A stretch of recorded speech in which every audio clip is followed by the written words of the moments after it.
Well, good morning. My name is Ben Cox, and I'm pleased today to be your host for this latest in our series of educational webinars. Today I'm pleased to introduce Couch Potato Investing and Dan Bortolotti.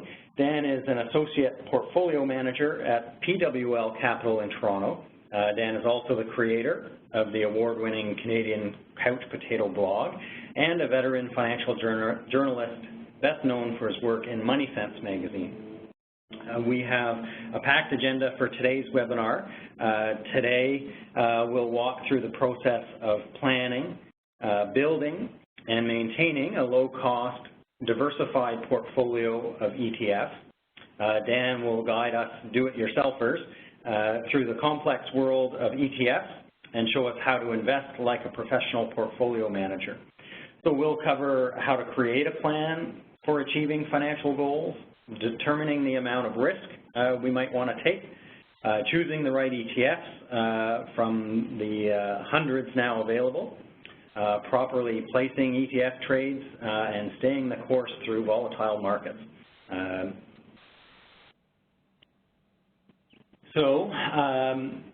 Hopefully you can hear us.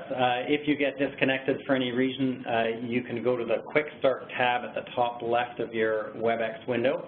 But there's the phone number and event number. If you have questions for Dan, you can type those into the Q&A box in the lower right-hand corner of your WebEx window. So submit those as we go through the presentation, and we've reserved some time towards the end of the presentation to have Dan address some of those questions. So I'd like to turn the floor over to Dan and let him go through the 7 steps to the perfect ETF portfolio. Okay, thanks very much. Just want to make sure that everything is working on here. Are you guys able to see my screen? Ben, can you help me with that one? I think I'm still seeing my version of the presentation rather than your screen. But okay. You want to remind me on how I? Sure. So if you go to. Oh, I think I got it now. I think you got it too. All right, we good? Great. Yep. Okay, sorry about that, guys. All right, well, thanks to everyone for joining us today. I hope you find this useful. What I'd like to do is just walk you through the simple steps to build an ETF portfolio that you can manage on your own through your discount brokerage account. And the portfolio that I'm going to show you is just a straightforward portfolio with plain vanilla index funds in the form of ETFs. So ETFs are probably the best thing to happen to retail investors in the last few decades. The reason for that is that they allow just about anyone to build an extremely well-diversified, tax-efficient portfolio at very low cost, and you can do that with or without the help of an advisor. But today we're just going to talk about how you can do it on your own. The problem is, as useful as ETFs are, they're really just tools, and if you use them properly, you can craft a really beautiful, elegant portfolio. But if you don't understand how they work, you can quickly get yourself into trouble. So what I'd like to do is walk you through the process of building a long-term investment portfolio with ETFs. Now, if you're familiar with my work in Money Sense and on my blog, Canadian Couch Potato, you'll know that the portfolios I favor are just traditional, low-cost, broadly diversified. They don't use any trendy, narrowly focused ETFs. And I really like to focus on the long term. So current market conditions, where you think the markets are headed in the next 3 to 6 months, are really irrelevant to this process. And they shouldn't have a meaningful impact on your decisions. So let's jump right in and walk through the steps. So the first step, set a realistic goal.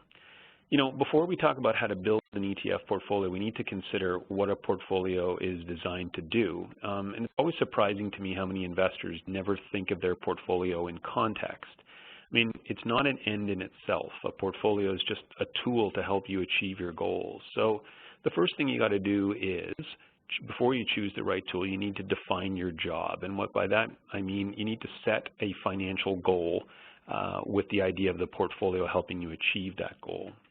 Now, This can be done with a financial planner, and certainly if you are within shouting distance of retirement, that's something I would recommend. I would not plan my retirement on the back of an envelope. But if you're a young investor, you're many years from retirement, you don't need to be absolutely precise with this. You just need to come up with a framework for your investment decisions. So when you set your goal, it needs to be specific and attainable. So sometimes I'll ask people, you know, what's the goal of your investment? And they'll say, well, I want to save enough for retirement, or I want to help my kids pay for their university. So that's fine, but that's much too vague to help you plan a portfolio. So you need to be a little bit more specific, and we'll get to an example in a minute. The other thing is, of course, your goal has to be attainable, and by that I mean it can't rely on an expectation of 10% returns, or if you do a portfolio, an investment plan, and it relies on you saving $1,500 a month, and you're currently only saving $500 a month, then whatever you choose as ETFs is irrelevant, right? You need to take a step back and revise your goal until it's more realistic. So here's a sample goal. Now, I will say that if you're going to be working with a financial planner, your goal is going to be much more detailed than this, but this is just a basic framework to give you the idea behind this concept. So let's say in this example, and I'm going to return to it a few times in this webinar, let's say you would like to have $500,000 when you retire in 15 years. So you'll notice here we have both an amount, $500,000, and we have a time horizon. So that's nice and specific. You note that you currently have $160,000 saved, so you need to get from 160 to 500, and you are saving $500 a month. Okay, so that is a simple goal, but it's specific. We know where we're starting from, we know how much we're saving, and we know where we want to be and how long we need to take to get there. Okay, so there's your realistic goal. Now we'll look at step number 2, which is determining your risk profile. So once you've defined your goal, your next step is to determine how much risk you need to take in order to achieve it. So I like to break down this question by looking at 3 different things, and that is your ability, your willingness, and your need to take risk in your portfolio. So let's have a look at each one of those. Your ability to take risk depends on a couple of things. The first is your time horizon. So this is a fairly straightforward one. If you are saving for your children's education and they're teenagers now, you don't have very much time in order to weather the ups and downs of the stock market. So you probably need to be more conservative. If you are saving for a retirement that is 30 years down the road, you've got a much longer time horizon. You can afford to take more risk in the portfolio if you want to. The second one is stability of your income. And by that I mean if you are a public servant or someone with a very stable and also a high income, you can weather the downturns of the market a lot easier as well, because you know you're not likely to lose your job in a recession.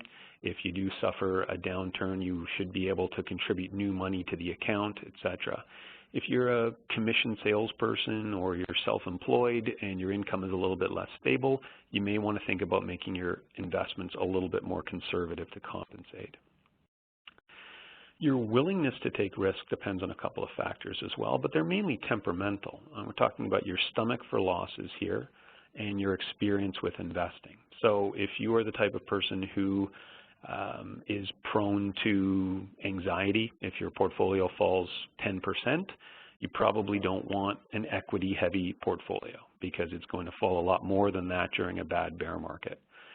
The other important thing to understand here is your experience. I talk to a lot of younger investors these days who tell me that they are very comfortable taking a lot of risk, and then I find out they've only been investing for 3 or 4 years, to which I respond, you don't really know how comfortable you are because we have not really had a bad bear market for many years now. Certainly nothing like 2008 has come up in the last few years. So if you have not weathered a bad bear market before, just understand you might be overestimating your tolerance for risk. And then the last one is your need to take risk, and this is an important one as well. It depends on how close you are to achieving your financial goal and your target rate of return. So what I mean by that is, let's say you're 10 years or so away from retirement, you've been a good saver, you're most of the way there, maybe you have a very good pension plan so you don't need to rely too much on your investments, and you do a financial plan and you determine you can get where you need to be with a 2% return. Well, if that's the case, you probably don't want a portfolio of 70 or 80% stocks because that's much too risky, and you don't need to take that much risk. If you can get where you need with a more conservative portfolio, then why not do that? Okay, so once you have gone through that exercise, you should have at least an idea of the type of portfolio you want, and now we can get a little bit more specific. So when I say asset mix, I'm talking about the mix of stocks and bonds in your portfolio. And this is determined by your target rate of return and your risk tolerance. So as I said, if you've gone through that process, you've understood, okay, I have a pretty good tolerance for risk and a bit of experience investing. I need a return of 5 or 6% in order to meet my goals. Then you're at least at the stage where you can start getting specific about this asset mix. This is the most important decision that you'll make when building a portfolio, and I can't stress this enough. So before we start talking about which ETFs to buy, you need to be thinking much more big picture, and that overall asset mix of stocks and bonds is going to be the primary determinant of your success or failure as an investor. So that's something that we need to take pretty serious. The other overriding principle here is I always suggest people take as much risk as they need to, but no more. So again, it goes back to what your target rate of return. If you can meet your goals with a 3 or 4% return, don't use a portfolio with an expected return of 8 or 9% because you're taking unnecessary risk. So let's look at some examples here. Now, these are just examples that we use in a very rough way when putting together a financial plan. We need to consider what the expected returns for stocks and bonds are when we make this decision. And when I say expected returns, I'm not talking about over the next 3 or 6 months. I'm talking about over the next 20 or 30 years. So these are very long-term projections, the type that are used in long-term retirement planning. So let's say, for argument's sake, we're going to use 7% expected return for stocks and 3% for bonds. I don't think this is too far off a realistic number, but let's, for now, just keep it fairly simple, okay? We also need to remember that investing is not free. ETFs are cheap, but they're not free, so we should build in an expected cost, and I'm going to estimate about 0.3% for your ETFs, okay? So now that we've got these numbers, let's put them together. Let's assume that after you have done your risk tolerance questionnaire and the process we described in step 2, you're considering a portfolio of about 70% stocks and 30% bonds. It's a sort of typical balanced portfolio. So let's look at what the expected return on that portfolio might be using the numbers we just discussed. So 7% return for stocks times 70% of the portfolio equals 4.9. 3% return for bonds times 30% of the portfolio would add another 0.9%. And then we're going to subtract our fees, and our expected return on the portfolio, therefore, is about 5.5%. So now that we have that number, we can plug that into our goal. Remember the goal we talked about in step 1? We had $160,000 to start with, and we are contributing $500 a month, and we want to get to $500,000 with a 5.5% annual return. So you can't do this in your head. You can use an online calculator to do this kind of calculation, but when we did it, it comes out to just over $500,000 in 15 years, which means that assuming that it's an appropriate risk level, this 70-30 portfolio should be appropriate for our goal. So that's the mix we're going to use for the rest of this example. Now, it's worth asking, what if your expected return is not enough? What if we had done that math and found out we would have fell well short of our goal of $500,000 in 15 years? Well, you know, one way is you can increase the expected return and you can take more risk, but to me that's a non-starter. I mean, I think if you've already done the process of assessing your risk tolerance, don't just decide that you're going to be more risk tolerant now that you learned that the return is not going to be high enough. I really think there's only 3 ways to approach this problem. One is to try to save more. The other is to work longer, which is essentially the same thing. It's saving maybe the same amount of money every month, but for a longer period. Or adjust your retirement expectations. Maybe look at ways that you can retire with less, whether that's part-time income in retirement or some other solution. But the point here is not to just say, well, I'm going to take 100% equity risk because I need the expected return to be higher. That's not a wise long-term decision. I also wanted to stress here, because a lot of people do get hung up on these expected returns. It's really important to understand that these are long-term averages only, and by that I mean very long-term. As I said, we're looking 20, 30-year projections. And it's really important to understand that your year-by-year returns are not going to look anything like this. So, for example, if you built a portfolio and you expect the return to be 5.5% a year on average, if next year you get a lot more or a lot less, don't think that it's not working, okay? It's really difficult to overstate how important that is, but this is a statistic that I uncovered while working on a white paper that I did about expected returns, and this really blew me away. So equity returns, and by that I mean if you were to have a portfolio of 1/3 Canadian, 1/3 US, and 1/3 international stocks, over the last 46 years, the return on that equity portfolio would have been in the range of 5% to 11%, 6 times. Okay, that means that 40 times it would have been less than 5% or more than 11. So that's way out of what many people would consider the normal range. Okay, year by year, stock returns are extreme. They're often very high or very low. They may average out to somewhere between 5, 6, 7, 8%. But year to year, they're nothing like that.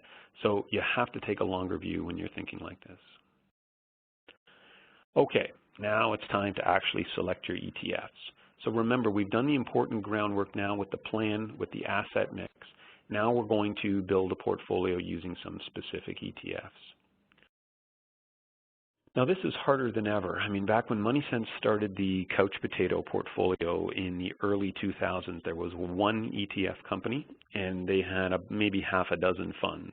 Today, there's 475 exchange-traded products just on the Toronto Stock Exchange, and there's hundreds more listed in the US. So the choice can be pretty overwhelming. Best advice I can give you here is to stick to broadly diversified, what I call plain vanilla, low-cost ETFs.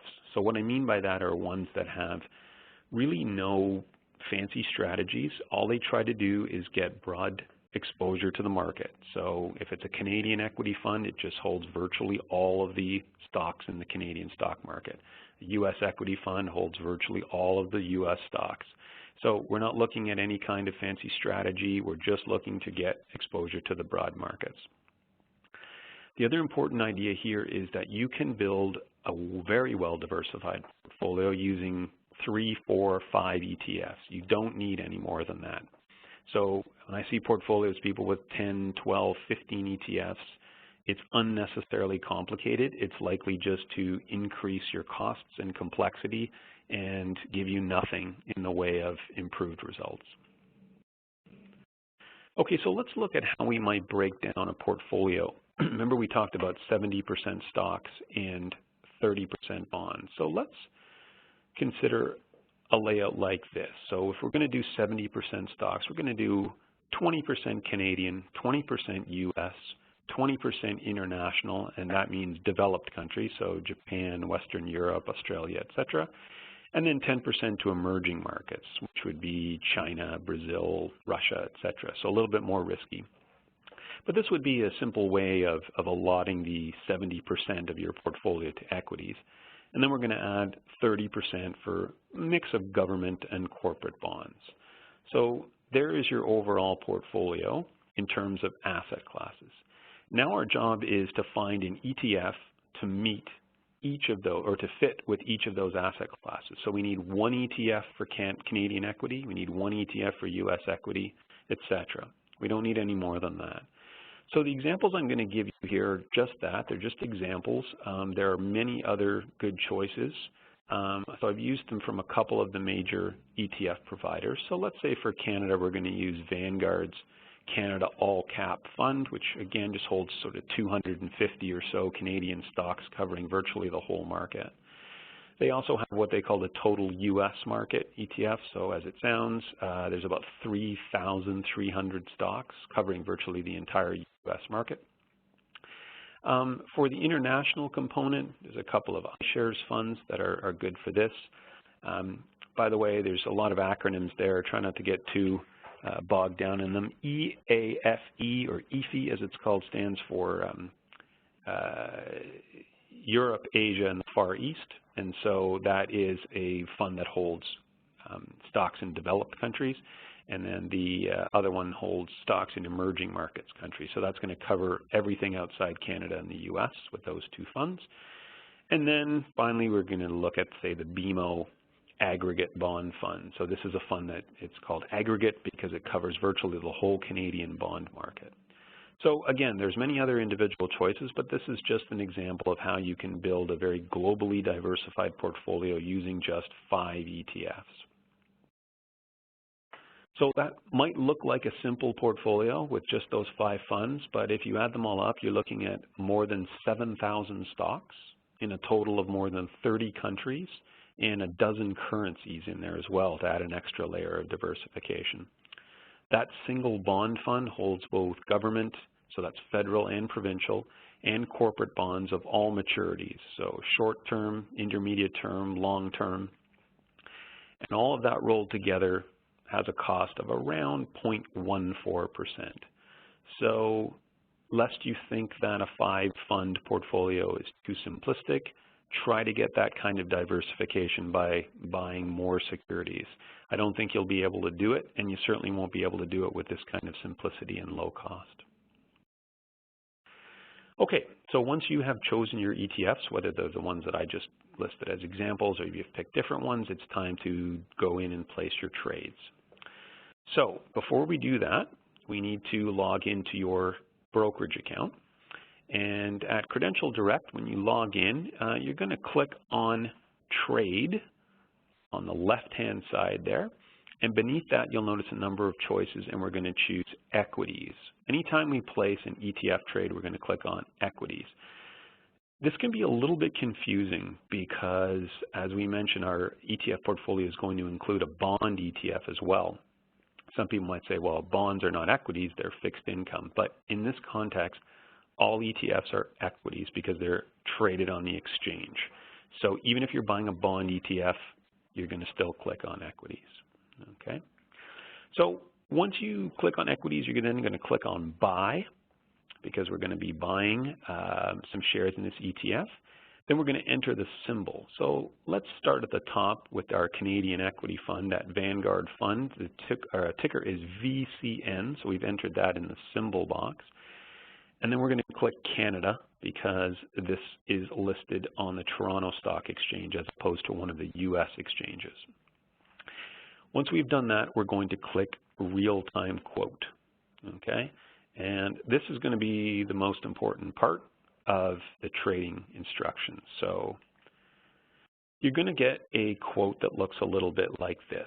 Now there's a lot of numbers here, so let's unpack the most important ones before we place our trade. So you'll notice here that a number of these numbers are prices. So there's the last price, $29.20. They add a third decimal point there, but that is just a price. It's going to show you how much that has changed since the beginning of the day, both in dollars, or in this case 28 cents, and in percentage terms. The high and low we can ignore, and what we're going to look, the two most important numbers here whenever we place an ETF trade are the bid and the ask. So you will always see an ETF, just like a stock, has both a bid price and an ask price. The bid price is always a little bit lower than the ask. Hopefully only a penny or two, sometimes a little bit more. We want to see that as narrow as possible in order to keep our trading costs low, but we really don't have much control over it. So let's understand what the difference between these two things are. If you are selling in ETF, you're going to look at the bid price because that is the price you can expect to receive when you sell your shares.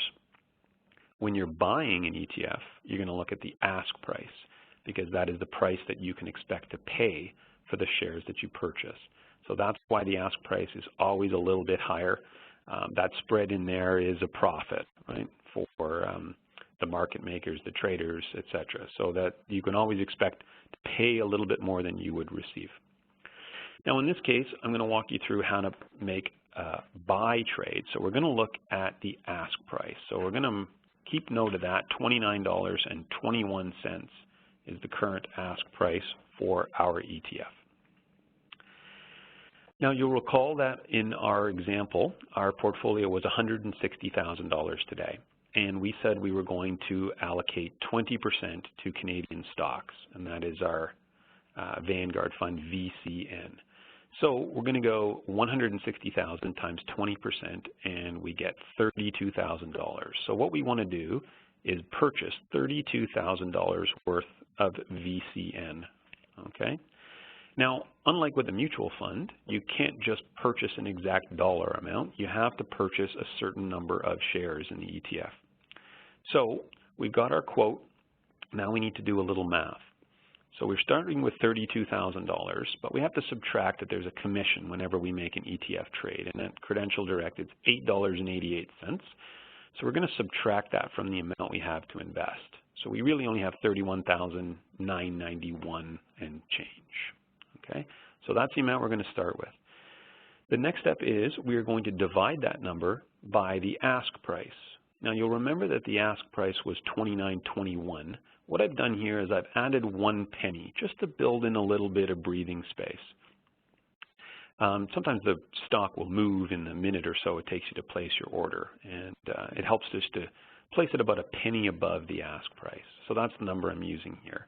So if we do the math, then comes out to 1,094.83, etc. shares. Now we can't buy 0.838413 of a share, so we're going to round down, and we're going to buy 1,094 shares. Okay, so we're going to write that number down too. We're going to go back to our trading screen. You'll see here we've already entered buy, we've entered the symbol, and now we're going to place the order. So you'll see in the quantity field we've entered 1,094. In the price field we entered $29.22, so that's the ask price plus a penny. And in the order type we've chosen limit. Now this is really important to go over. Whenever you place an order for an ETF or a stock for that matter, there's 2 basic types of orders you can use. One is called a market order, and the other is called a limit order. A market order simply tells the stock exchange you would like to buy, in this case, 1,094 shares at whatever the current price is. So you're not specifying any number, you're just saying, give me the best offer. Now, in most cases, that's going to work out just fine. But if you want a little bit more predictability, I recommend always using limit orders when you purchase an ETF. A limit order allows you to specify the minimum price that you will accept when selling or the maximum you're willing to pay when buying. Now, it's really important to understand that a limit order doesn't mean that you're haggling with anybody. You're not driving a hard bargain. All you're doing is eliminating any surprises. Sometimes the quote that you get might not be fresh. It might be a few minutes old. Sometimes the market will move during the time it takes you to enter your order. And you could end up being surprised at the price your order is filled at. So in order to eliminate that surprise, always use limit orders and set your limits, as I said, in this case, say a penny or 2 above the ask price, or if you're selling, a penny or 2 below the bid. So there's an easy way to remember that: BB below the bid or AA above the ask. And just a penny or 2 in either direction is usually fine. Okay, once you've entered all that information, you'll notice that Credential Direct actually does the math for you here and adds up the number. So now you know that if your order is filled at $29.22 plus the commission, the order is going to be $31,975.56. That is comfortably below what we have to spend, so we're all set. We can go ahead and place that order. and just follow the prompts on the screen to do that. That was a lot of information. You would need to go through and do that for each of the ETFs in your portfolio, but just follow the same process. Figure out how many dollars you want to allocate, get a quote, do the division, and then determine how many shares you need to buy, and then place a limit order with a penny or two leeway on either side. Okay. There's lots of instructions for how to do this online, by the way. You don't have to memorize all that, but those are the important steps to follow. Once you do that with each of the other ETFs in the portfolio, you will have then built the entire one, and it should only be, in this case, 5 trades. Okay, so now you've built your portfolio and you're only halfway there, because over time your portfolio is going to stray from its target asset mix as markets move up and down. So we've seen this just in the last couple of years. Last year, Canadian stocks had a very poor year, whereas U.S. and international stocks did quite a bit better. This year, for the most part, it's been the opposite. Canadian stocks have done very well, and U.S. stocks have lagged. So over time, you might have that nice tidy 20, 20, 20, 10, 30, percentage point targets. And when you implement your portfolio, you're going to be very close, but within 6 months or 12 months, you may be way off target. And so it's important to rebalance your portfolio from time to time. It doesn't have to be done very often. We'll talk a little bit about frequency in a minute. But when I say rebalancing, it means selling what's gone up and buying what has gone down in order to get you back to that target asset mix. Okay. Now, as I said, this can be done maybe annually. Is probably enough for most people, maybe twice a year if you have a big portfolio. You could do it by thresholds, so rather than worrying about doing it once a year on a certain date, you just look for whenever it is off target by, let's say, 5 percentage points either way. So if your target is 20%, or you can make it a little bit less, say anywhere between 17 and 23, you're okay, but if it goes outside of that threshold, then you rebalance. You can also rebalance whenever you add new money to the portfolio. So I always tell people if they're going to rebalance once or twice a year, do it when you make your RSP contribution or your TFSA contribution. You're adding new cash to the portfolio. You've got to make some trades anyway to invest that new money. This is a good time to do your rebalance as well. So what exactly do we mean by that? Just a simple example. Suppose we had a target, as we said, of 70% stocks and 30% bonds, and we had a weak year for stocks. They've fallen now. They're only 63.6% of the portfolio, and accordingly your bonds are going to be down to, or up rather, to 36.4. So what you'll always notice is whenever your stocks are off by a certain amount,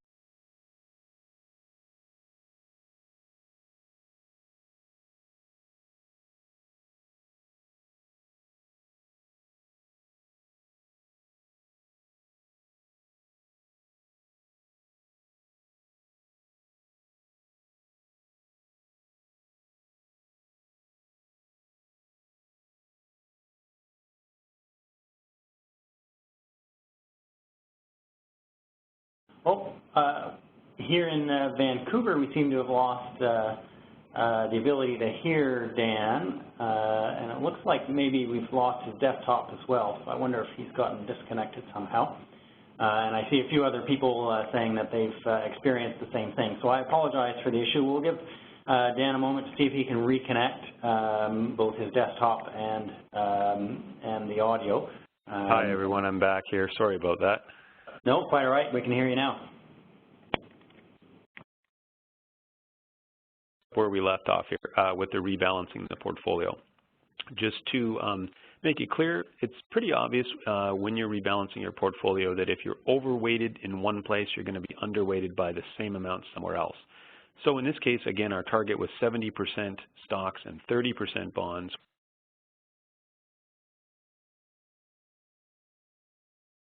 So we're going to sell basically 6.4% of our bond holding and use that money to buy 6.4% of our stock holdings. And eventually we're going to get back to 70-30. Now, I've simplified the process. If you're going to be doing this with multiple asset classes and several ETFs, you're going to need to build a spreadsheet. There are rebalancing spreadsheets available online. We have one at pwlcapital.com that's available for free download, but there are others, or if you're good with Excel, you can build one yourself probably in 10 minutes. So the idea is just to make whatever trades you need in order to get back to your target asset mix. So the question comes up, why rebalance your portfolio? I mean, what is the purpose of it? There are several. One of the best reasons to do it is it encourages buying low and selling high, right? The age-old secret of investing success. You're going to routinely be selling what has gone up in value recently, and you're going to be purchasing what has gone down in value. And over time, you're probably going to be buying things when they're cheap, so to speak, and selling things that have had a good run. And over the long run, that is likely to lead to slightly higher returns. But probably most importantly, it imposes discipline. It discourages market timing. I know we have this issue a lot when people send us new money to invest, clients, and they'll say, you know, how do you think I should invest this new money? Well, for us, we don't need to, do any economic forecasting. We look at their current portfolio. If they've given us $10,000 to invest and they're $10,000 underweighted in U.S. equities, we just purchase U.S. equities and get them back on target. So all the decisions are mathematical. They're not emotional. And that is really a good way to impose discipline on your long-term strategy. The other thing to remember is it keeps risk at a consistent level. So if you've done all of this work to determine that a portfolio of 70% equities and 30% bonds is appropriate for you, and we have a great bull market and now your portfolio is 80% equity, it's a lot more risky than it was before. So if you feel that a 70% equity portfolio is about the risk level that you want, you should try to keep it there and not let it creep up just because the market has had a good run. And finally, as I said, it may enhance returns. It's not really what it's designed to do, but typically if you are selling things that have gone up and buying things that are cheap and have recently done poorly, over the very long term, you're often rewarded by that. It's the opposite of chasing performance, which is what a lot of investors do and simply buy what's hot and always be buying at the wrong time. This is likely to give you better long-term results. Having said that, although rebalancing is important, you always need to consider there is a trade-off, and that is costs. So anytime you make a trade, you're going to pay commissions on it. You're also going to lose a little bit every time you buy and sell an ETF. Remember, we said that the ask price is always a little higher than the bid. So if you buy an ETF and you sell it immediately, right, even if the price of the stock has not moved or the ETF has not moved, you're still going to lose a little bit just on the transaction. So you want to keep your transactions to a minimum. The other very important thing to consider if you are using a non-registered account, this is not an issue in a TFSA or RSP, but in a non-registered account, if you're routinely selling what has gone up and buying what's gone down, you could easily be triggering capital gains taxes. So anytime you sell something that is up in value, you're going to realize a capital gain and you're going to potentially pay tax on it. So there's always a trade-off to consider. And if you're going to realize a huge capital gain to make a small rebalancing trade, it's probably not worth it. Okay, now we get to the most difficult step, and that is stay the course. It doesn't matter how good your portfolio is when you start. If you lack the confidence and the will to continue to maintain that portfolio and use the same strategy, you are going to be in for disappointment. And it's a very easy thing to do. So what I want to do is offer you just sort of a few tidbits that I hope will give you the confidence to move forward with this strategy when times get tough. The first one is be confident that this is a smart strategy. Too often indexing and simple ETF portfolios are dismissed as being too simple, too simplistic, right? This is actually how the smart money invests. I mean, pension funds, institutional investors, people with billions of dollars under management, they're not buying 3 or 5 ETFs, but they're using the same basic strategy, which is choose a long-term asset allocation, stick to it over the long term, and rebalance from time to time. You know, don't get caught up with things that encourage you to trade too often or stray from your strategy. Just, you know, have a policy and stick to it. The other thing that's really important to understand is that whenever you diversify broadly, some asset classes will always underperform. That's the point. It doesn't mean it's not working if you bought Canadian, U.S., and international stocks, and next year Canada did extremely well and the U.S. did mediocre and international did terribly. People say, well, you know, I should have bought all Canada, or I should have, you know, I should have moved from one asset class to the other in order to anticipate those changes. No, that's not how it works. The reason that we buy a portfolio or build a portfolio with multiple asset classes is because we know there will always be years where some outperform and some underperform. That's the whole point. And I always like to say, unless you really hate at least something in your portfolio, you're probably not well diversified. So expect that there will always be periods where an asset class is in the sun and another one when it's in the doghouse, and that's why we rebalance. Try to remember that forecasts are usually wrong. It seems so simple, but it's amazing to me how many people invest based on what economists are predicting for next year, when the evidence is overwhelming that most of these forecasts are wrong. And if you don't believe me, what I encourage you to do is every January, when all of the forecasts come up for the coming year, clip all those articles, bookmark them, save them, print them, whatever. I would print them because chances are they get deleted when it becomes obvious that they're wrong. Save them, and 12 months from now, look at how accurate they were. If they're more than 50% accurate, I would be shocked because most of the time they're not. And if they're 50% accurate, well, you may as well flip a coin. The forecast has no value. So stop worrying about trying to predict the future and just hold all of the asset classes all of the time, rebalance when necessary. And the final one is you're probably going to hear from people who are telling you that they outperformed the market, they did much better than a simple index portfolio, and you can do a lot better too. I can tell you from experience that for the most part, your friends are really only sharing their success stories. They're telling you about the great stock they bought. They're not telling you about the ones that were stinkers.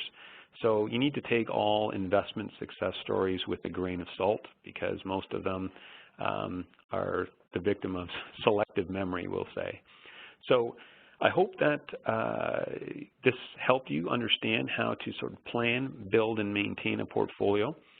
It is something that you can not quite set and forget, but you can certainly build a portfolio, stick to it for the long term, and only go in and tweak it from time to time. But if you do want to learn more about index investing and ETFs, I encourage you to visit my blog, CanadianCouchPotato.com. I'm on there all the time answering all comments, and I answer all the email I get. So I'll take some questions now, but if you want to follow up with an email later on, I would be more than happy to hear from you. Thanks a lot. Excellent. Thanks very much, Dan. That was a lot of great information about index investing, and including some really specific and great tips on trading, like the difference between bid and ask and using limit orders. And a good reminder that all ETFs, regardless of what we're using them to get exposure to, all ETFs trade as equities. But so I'll just remind everyone that you can submit questions through the bottom right-hand part of your WebEx window, and we'd love to get questions from you about any of the stuff that Dan covered today. We've had a few questions about audio, so apologies to anyone who was disconnected for a period. So I've got a question here. You talked a bit about, of course, at the beginning, how we set risk tolerance and come up with that asset mix, and then towards the end talked about rebalancing back to that asset mix. How often would you recommend a do-it-yourself investor kind of reassess what that asset mix should be, so to sort of start over and reassess their risk tolerance as they get closer to their goal? Yeah, that's a great question. So I would say that really if you've done it carefully the first time, you probably only need to revisit the asset mix if something significant has changed in your life. So there's a couple of things could be. You could have a new job that suddenly pays you a lot more or a lot less than before, which is going to, change that ability to take risk question. Your retirement plans could change. You decide that you want to retire a little bit earlier or work a little bit longer. You could receive an inheritance or sell a business or sell a property that results in you having a lot more investable assets than you had when you made the plan originally. So those are all things that you could look at. Another thing to think about when it comes to changing your asset mix is you might have overestimated or underestimated your risk tolerance. So this goes back to the idea of what I was saying before about having experience with investing. So if, for example, you go in thinking that you can take the volatility of an aggressive portfolio, 70%, 80% stocks, and then we have a bear market and you lose 20% and you're up at night or you're on the window ledge and you have to be talked in, then you just made a mistake. You underestimated how you would react to volatility. And I think the only thing you can do at that point is step back and change it, right? Make your portfolio more conservative. But you have to keep in mind that if you do that, it means you're probably going to be selling at the wrong time. So that's why it's so important to get that decision right the first time. Excellent, thanks. So another question I have here is any advice on using a different type of investment in non-registered accounts versus registered, where tax would be a bit greater? Yeah, so there's no question that, so there's sort of two components to that. The first is, I gave you a rough portfolio with those 5 ETFs. If you have a portfolio that's made up of multiple accounts, so you've got TFSAs, RSPs, non-registered, it certainly makes sense to consider which ETFs should be held in which type of account. I mean, a sort of naive way to do it would be to hold all 5 ETFs in all of the accounts. Wouldn't necessarily be the worst thing to do, but it's also not optimal from a tax planning point of view. It's a pretty complicated topic that I'm not sure we can get into here. I've written a lot about it on my blog, and certainly readers can send me information or their information, and I can reply with some links that would help. But the idea is basically you want to keep the least tax-efficient asset classes in the RSP and the most tax-efficient ones in a non-registered account. Traditionally that would be Canadian equities would probably be your first choice in a non-registered account. And you're going to want to keep things like, especially bonds and foreign stocks or anything with a high yield is likely to be better off in the RSP. But again, there's sort of some subtle differences and it gets a bit complicated. But it is something that you need to consider when your portfolio gets larger. That makes sense. I've got another question. I'm not sure whether you're the right expert for this one, but the question is, what do we think Trump's effect on the markets would be if elected? Yeah, I'm going to pass on that one. The way I'll just say this: whatever my opinion might be is irrelevant because the expectations are already baked into the market. So. The only thing that's going to affect the markets would be a surprise, and by definition, we can't anticipate surprises. Right. So maybe important to go back to one of your points, which is sort of stick to the plan regardless. Yeah, I think if you're going to be making decisions in your portfolio based on your anticipated outcome of an election, I mean, I think you're already facing some of the challenges that we talked about towards the end of the presentation. Right. Sounds good. One more question I've got here. Dan would like to hear what you think about balancing the equity portion of portfolio according to the weight that geographical regions have in the world market. And is that what the various global market managers do, I think might be the end of that. Yeah. No, so it's a good question. So that would be, for example, you know, the U.S. is roughly half of the world's market, so you'd put half of your equity portion there. Canada's only about 3 or 4%, so you'd allocate only 3 or 4% to Canada. Whereas the suggestion I had was, you know, sort of roughly 1/3 Canada, 1/3 U.S., 1/3 international, give or take a few percentage points. I think in theory, there's nothing wrong with weighting it according to the market cap, you know, of each country. But there's actually a fair bit of evidence that overweighting Canada for a Canadian actually results in a slightly less volatile portfolio. So there's some good research on this and looking at portfolios that are, you know, 1/3 to Canada, U.S., international versus that market cap weight. And the 1/3, 1/3, 1/3 weight is actually a little bit less volatile. The other thing to be concerned about there is currency risk. So if you're going to be investing only 3 or 4% of your equity portfolio in Canada, you're taking a lot of currency risk by holding a lot of U.S. and international stocks. Now you can get funds that hedge that currency risk out, but those bring on problems of their own. So this is something that I don't think there's a magic number, but I do tend to think that most investors should probably hold more than just 3 or 4% in Canada. Right, that makes sense. Next question I've got is, what approach do you use to determine the estimated return of the investment classes? Yeah, so we recently did a white paper on this topic, which I can send to the listener later on. So the quick and dirty way of saying it is that there's basically 2 ways to look at it. The one is just simply to look at historical past returns and assume that the future is going to look like the past. The other way is to look at current valuation. So with equities, you're looking at certain things like, you know, price to earnings and typical valuation. So are stocks cheap by historical standards, which would suggest higher long-term returns, or are they overvalued, which would suggest lower? Now, both of those methodologies have their shortcomings and their strengths. So the method we use when we do financial plans is we look for like the average or the midpoint between those 2. So we'll do one based on current market conditions. We'll get the other number based on long-term averages, and we meet in the middle. And because most of the strengths and weaknesses of those 2 methodologies cancel each other out to some extent, so we feel that that's a pretty good way of coming up with a realistic estimate. It's not too pessimistic, but it's also not too optimistic. And that's generally the method we've used when we do long-term financial planning.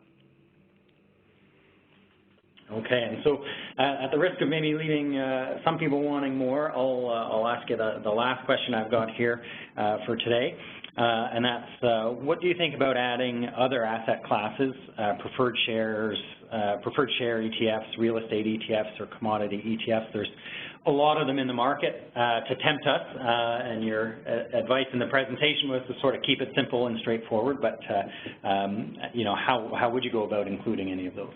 Mm-hmm. Yeah, I think for most DIY investors, the simple answer is I just wouldn't include them. It's not necessarily that there's anything wrong with those additional asset classes, you know, in isolation. But I think what happens is the more you complicate the portfolio, the more difficult it becomes to manage, the more likely you are to make mistakes, and the more likely you are to erode your returns. So if you want to include something like real estate or preferred shares, I mean, I think you need to ask, are you really increasing your expected return or reducing your risk in any meaningful way? And I think the answer is generally no. You're definitely increasing your complexity. You're definitely increasing your costs. So I would say that, you know, in the hands of a professional portfolio manager, you could make an argument for some of those. But I think for DIY investors, I'd recommend that they just not worry about those alternative asset classes, if you will, and just stick to the basics. Good advice. So I'll stop it there. Thanks again, Dan, for joining us today. That was a very informative look at ETF and index investing. Thanks to everyone on the line for listening, and apologies again for the bit of audio trouble we had in the middle there. This is, of course, a series of webcasts that we have to keep you informed on how to get the most out of Credential Direct and your portfolio.